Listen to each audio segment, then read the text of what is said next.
150 वर्षांची मोठी प्रदीर्घ परंपरा असणारा ऐतिहासिक पालखी शर्यत सोहळा मोठ्या उत्साहात संपन्न झालाय। विट्याचा श्री रेवणसिद्ध देव आणि मूळस्थान येथील श्री रेवणसिद्ध देव या दोन देवांच्या पालख्यांमध्ये ही शर्यत झाली आहे। मूळस्थानच्या पालखीने निर्णायक क्षणी आघाडी घेत पालखी शर्यत जिंकली। या सोहळ्याचे साक्षीदार होण्यासाठी देशभरातून लाखो भाविक विट्यात उपस्थित होते। विजयादशमी म्हणजेच आनंदोत्सव, दसऱ्याला होणारी कोकणातील दशावतारी, म्हैसूरची ऐतिहासिक मिरवणूक जशी प्रसिद्ध आहे तशीच सांगली जिल्ह्यातील विटा शहरात होणारा पालखी शर्यत सोहळा आणि विजयादशमी यांचं अतूट नातं आहे। प्रतिवर्षीप्रमाणे यंदाही अत्यंत चित्तथरारक, रोमहर्षक असा हा पालखी शर्यत सोहळा मोठ्या उत्साहात पार पडलाय। विट्याचा श्री रेवणसिद्ध देव आणि मूळस्थान येथील श्री रेवणसिद्ध देव या दोन देवांच्या पालख्यांमध्ये ही शर्यत झाली। मूळस्थान आणि विटा येथील दोन्ही पालख्यांची सायंकाळी 5 वाजण्याच्या सुमारास मारुती व विठ्ठल मंदिरासमोर आरती झाली। त्यानंतर काळेश्वर मंदिरासमोर दोन्ही पालख्या आल्या। पाहुणी असल्याने मूळस्थानच्या पालखीला 5 पावले पुढे थांबण्याचा मान प्रथेप्रमाणे दिला गेला। दोन्ही पालख्यांची काळेश्वर मंदिरासमोर पुन्हा आरती झाल्यानंतर शर्यत सोहळ्यास सुरुवात झाली। आरती झाल्यानंतर विट्याची पालखी आणि मूळस्थानची पालखी पळवण्यासाठी खांदेकरी कसोशीने प्रयत्न करत होते। सुरुवातीपासून मूळस्थानची पालखी पुढे होती तर विट्याची पालखी मागे होती, त्यामुळे दोन्ही पालख्यांमध्ये बरेच अंतर होतं। त्यानंतर खानापूर नाक्यापर्यंत आघाडी घेत मूळस्थानची पालखी पोहोचली। शिलंगण मैदानाच्या वळणावर विट्यातील लोकांनी मूळस्थानची पालखी रोखून धरण्याचा प्रयत्न केला, मात्र निर्णायक क्षणी मूळस्थानच्या पालखीने आघाडी घेत शिलंगण मैदानात प्रथम पोहोचत शर्यतीची बाजी मारली। यावेळी भाविकांनी केलेल्या श्री रेवणसिद्धाच्या नावाने चांगभलच्या गजराने सुवर्णनगरी दुमदुमून गेली। या पालखी शर्यत सोहळ्याचा साक्षीदार होण्यासाठी देशभरातून लाखो भाविक उपस्थित होते। शिलंगण मैदानात आपट्याच्या पानाचं पूजन करून सीमा उल्लंघनाचा कार्यक्रम पार पडला। नागरिकांनी एकमेकांना सोनं देत दसऱ्याच्या शुभेच्छा दिल्या। या जगाला शांततेत जगायचं असेल तर पाकिस्तानला संपवल्याशिवाय हे जग नीट चालणार नाही, असं मत श्री शिवप्रतिष्ठान हिंदुस्थानचे संस्थापक संभाजीराव भिडे गुरुजी यांनी व्यक्त केले। गेल्या 9 दिवसांपासून सुरू असलेली श्री शिवप्रतिष्ठानच्या दुर्गामाता दौडीची सांगता कार्यक्रमाप्रसंगी संभाजी भिडे बोलत होते। यावेळी बोलताना भिडे गुरुजी म्हणाले की पाकिस्तानला संपवल्याशिवाय जग नीट चालणार नाही। हिंदुस्थान टिकवायचं असेल तर आज शत्रूला संपवलं पाहिजे, पण आज आपला शत्रू कोण परका कोण हेच न कळणारा मूर्ख समाज आहे, असं त्यांनी म्हटलंय। श्री शिवप्रतिष्ठान हिंदुस्थानतर्फे शारदीय नवरात्र उत्सवानिमित्त आयोजित श्री दुर्गामाता दौडीचा आज विजयादशमीला थाटात समारोप करण्यात आला। घटस्थापनेपासून सुरू झालेली ही दौड आज संपली आहे। दौडी दरम्यान ठिकठिकाणच्या चौकात महिला मंडळींनी भगव्या ध्वजाची आरती पूजन करून पुष्पवृष्टीतून दौडीचं स्वागत केलं। त्यामुळे संपूर्ण शहरात हिंदू संस्कृतीचं चैतन्यमय वातावरण निर्माण झालं। शक्तीपीठ महामार्ग रद्द करा या मागणीसाठी गेले 2 वर्ष झाले शेतकरी संघर्ष करत आहेत। शासन दरबारी अनेक वेळा निवेदने देण्यात आली आहेत। शक्तीपीठ महामार्ग मोजणीसाठी आलेल्या अधिकाऱ्यांना वावरातून बाधित शेतकऱ्यांनी हाकलून लावले। गावातील सर्व बाधित शेतकऱ्यांनी अधिकाऱ्यांना लेखी पंचनामा करून विरोध दर्शवलाय। असंच असताना शक्तीपीठ महामार्ग मोजणीसाठी पुन्हा भूसंपादन अधिकारी यांच्याकडून शेतकऱ्यांना नोटिसा देण्यात येत आहेत। याच्या निषेधार्थ आज सांगली जिल्ह्यातील अनेक गावांमध्ये गांधी जयंतीच्या औचित्याने शक्तीपीठ महामार्ग बाधित 12 जिल्ह्यातील सर्व शेकडो बाधित गावात ग्रामपंचायत कार्यालयासमोर लाक्षणिक उपोषण करण्यात आलं। तसेच शक्तीपीठ महामार्ग रद्द करा या मागणीचं निवेदन ग्रामसेवक मार्फत मुख्यमंत्री देवेंद्र फडणवीस यांना पाठवण्यात आले। राज्यभरात आसमानी संकटात शेतकरी सापडला असून प्रचंड मोठ्या प्रमाणात पडलेल्या पावसाने तसेच नदीला आलेल्या पुरामुळे संपूर्ण शेती, जनावरे, राहती घरे उद्ध्वस्त झालेत। असं असताना अशा परिस्थितीत शक्तीपीठ महामार्ग मोजणी करून शेतकऱ्यांच्या दुःखावर मीठ सोडण्याचं काम शासन करत आहे। शक्तीपीठ महामार्ग रद्द करा। गेले 1.5 वर्षांपासून शेतकऱ्यांनी फोडलेला टाहो शासनाला ऐकू येत नाही का? शेतकऱ्यांच्या डोळ्यातील अश्रू दिसत नाहीत। शेतकऱ्यांची संपूर्ण कर्जमाफी करून नुकसान झालेल्या शेतकऱ्यांना भरीव मदत करण्यात यावी। शक्तीपीठ महामार्गाला सर्व शेतकऱ्यांचा प्रचंड विरोध आहे। जमीन जाण्याच्या भीतीने संपूर्ण कुटुंब चिंतेत आहे।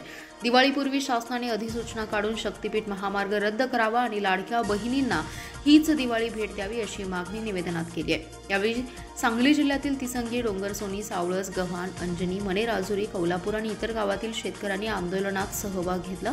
भाई दिगंबर कांबळे यांच्या मार्गदर्शनाखाली आंदोलन करण्यात आले।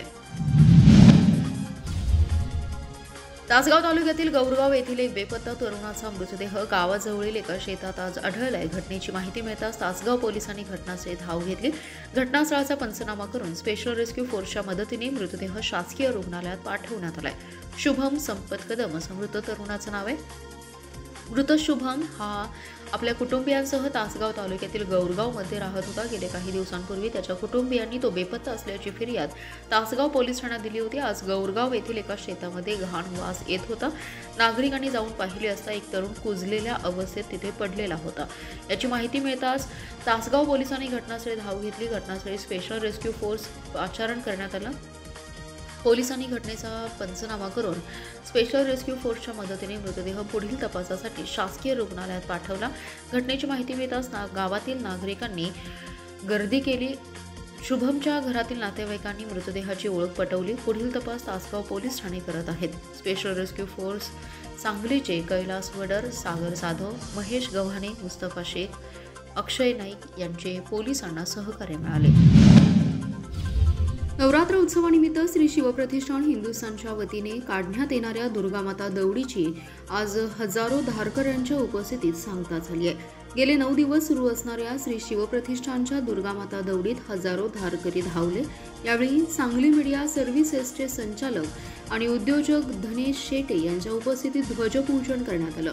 दौडीच्या सांगता समारंभात शहरातील मान्यवरांची उपस्थिती होती। नवरात्रीच्या काळात दररोज पहाटे श्री शिवप्रतिष्ठानची दौड निघते। या दौडीला 41 वर्षांहून अधिक काळाचा इतिहास आहे। जय भवानी जय शिवाजीच्या जोरदार घोषणाने धारकऱ्यांनी परिसर दणाणून सोडला होता। डोक्याला फेटा अथवा गांधी टोपी घालून दौडीत शिवभक्त सहभागी झाले। दौडीमध्ये महिलांचा सहभाग यावर्षी लक्षणीय होता। देशप्रेमाच्या घोषणा देण्यात आल्या। ध्वजारोहण आणि ध्वजपूजन करण्यात आलं। त्यानंतर मारुती चौकातून दौडीला प्रारंभ झाला। राजवाडा चौक, वखारबाग, कॉलेज कॉर्नर मार्गे निघालेली दौड दुर्गामाता मंदिराजवळ पोहोचली। त्या ठिकाणी प्रेरणा मंत्र आणि ध्येय मंत्र झाल्यानंतर दौड Meera housing society, Sambhaji colony, timber area, college corner, Amrai, वखारबागमधून निघालेली दौड शिवतीर्थाजवळ विसर्जित झाली। भाजपाचे आमदार गोपीचंद पडळकर यांचा आज वाढदिवस आहे। मात्र विदर्भ, मराठवाड्यासह पश्चिम महाराष्ट्रात अतिवृष्टीमुळे शेती पिकांचं मोठ्या प्रमाणात नुकसान झाले। शेतकरी नागरिकांची घरे उद्ध्वस्त झालेत। अशा परिस्थितीत पडळकर यांनी वाढदिवस साध्या पद्धतीने साजरा करण्याचं आवाहन केलं होतं।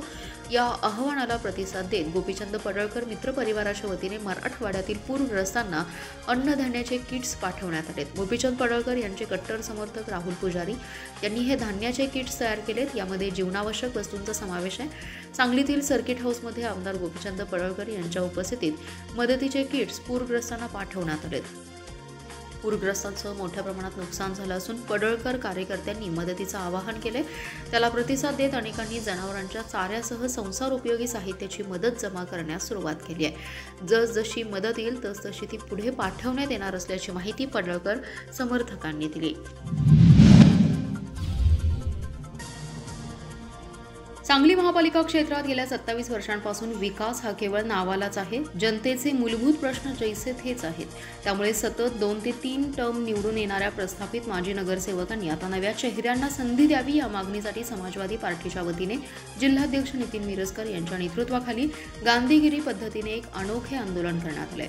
3 किंवा त्यापेक्षा अधिक वेळा नगरसेवक राहिलेल्या प्रस्थापित नगरसेवकांना गुलाबपुष्प अर्पण करून आपण आता थांबावे आणि नवीन चेहऱ्यांना संधी द्यावी असं आवाहन या आंदोलनातून करण्यात आलं। आंदोलनाची सुरुवात सांगली स्टेशन चौक येथील महात्मा गांधी यांच्या पुतळ्यास अभिवादन करून करण्यात आली। त्यानंतर कार्यकर्त्यांनी माजी नगरसेवक लक्ष्मण नवलाई यांच्या कार्यालयाकडे मोर्चा वळवला।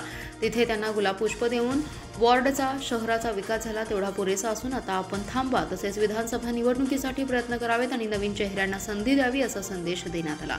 श्री नवलाई यांनी गुलाब स्वीकारून आंदोलनाचा सन्मान केला। यानंतर कार्यकर्त्यांनी कुपवाड भागातील माजी नगरसेवक विष्णू माने यांच्या निवासस्थानी भेट दिली। मात्र तेही घरी नसल्याने भेट होऊ शकली नाही।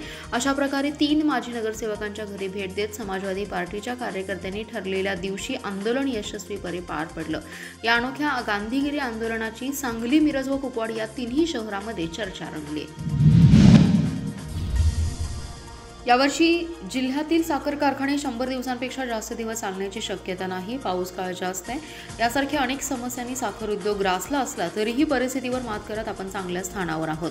यंदाही आपण जिल्ह्यात सर्वाधिक ऊस गाळप करणार असून शेतकऱ्यांचे हित जोपासणाऱ्या आपल्या क्रांती साखर कारखान्याला जास्तीत जास्त शेतकऱ्यांनी ऊस गळीतासाठी पाठवावा असे आवाहन क्रांती कारखान्याचे अध्यक्ष शरद लाड यांनी केले। कुंडल येथील क्रांती अग्रणी डॉक्टर जी.डी. बापू लाड सहकारी साखर कारखान्याच्या 24व्या अग्नी प्रदीपन सोहळ्यात ते बोलत होते. ते पुढे म्हणाले, 1 नोव्हेंबरपासून गळीत हंगाम सुरू होत असल्याने आपल्याकडे तयारीसाठी भरपूर वेळ मिळालाय. जितके दिवस कारखाना चालले त्यामध्ये पूर्ण क्षमतेने कार्यरत राहावं. आपल्या कारखान्याची मांडणी आणि एकूणच व्यवस्थापन उत्कृष्ट असल्याने अनेक पुरस्कारांनी आपला सन्मान होतो. यामध्ये अधिकारी कर्मचारी वर्गांचं योगदान मोठं आहे. यावर्षी पावसाचं प्रमाण कमी अधिक राहिल्याने बहुतांशी भागात ऊसाचं पीक घटलंय. त्यात पुराचे पाणी बरेच दिवस ऊस पिकात साचून राहिल्याने ऊसाची वाढ खुंटली आहे. परिणामी क्षमतेप्रमाणे ऊस न मिळाल्यास हंगाम 100 दिवसात आटोपता घ्यावा लागेल. हंगामाचा कालावधी कमी मिळाल्याने उत्पादन खर्च वाढून कारखान्यांना आर्थिक फटका बसण्याची शक्यताही त्यांनी व्यक्त केली.